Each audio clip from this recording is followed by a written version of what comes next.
Son Homestead. We are going to be focusing on trying to make deer jerky this morning. We usually make our jerky from any bucks that the girls or my husband kills, just because bucks have a different taste than a doe, and we don't want to waste that good doe meat.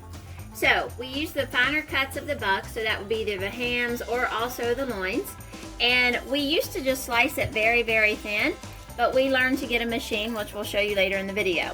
The first thing we want to do is try to clear off as much of this fat as possible. You probably will take a little bit of meat, but that's just a loss we're going to have to deal with. We don't want the fat. The fat will make the jerky, once it's dried, very tough, and it's hard to chew. So we need to clean our meat up. Just cut this chunk off here since I have it clean.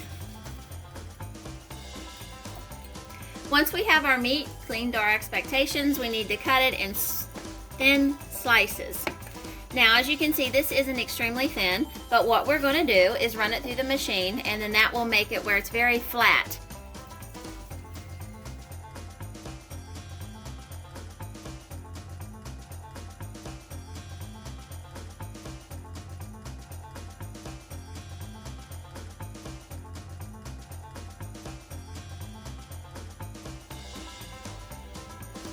We're back in the kitchen. All of our deer jerky is thinly sliced after running through the machine. We did have to weigh it. We have 12 pounds.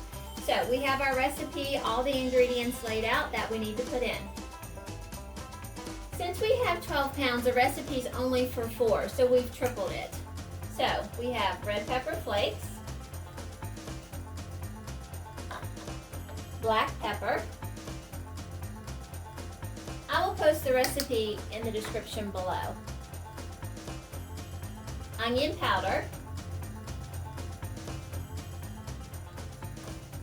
And as I add, I try to mix throughout so it's mixed and I'm not trying to mix all the herbs and spices at one time. Smoked paprika.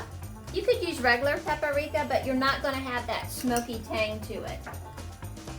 Garlic powder. Brown sugar,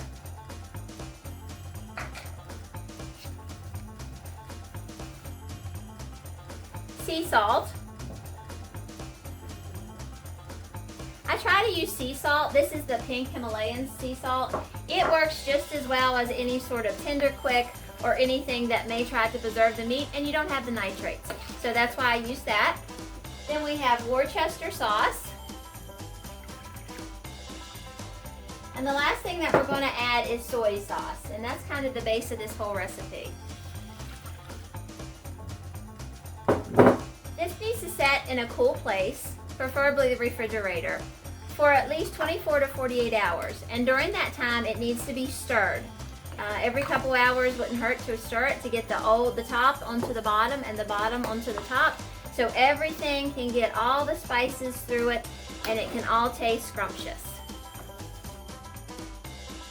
We left our jerky set in the brine for 48 hours in the refrigerator over Thanksgiving Day. The brine was soaked up by the meat. We use an Excalibur Dehydrator. It is a workhorse holding 9 trays. Each piece of jerky needs to be laid completely out. Do not bunch the jerky or it will not dry completely through. The jerky needs to dry at 165 degrees for approximately 8 hours. After drying, we store our dried jerky in vacuum-sealed bags to prevent mold or any moisture affecting the meat.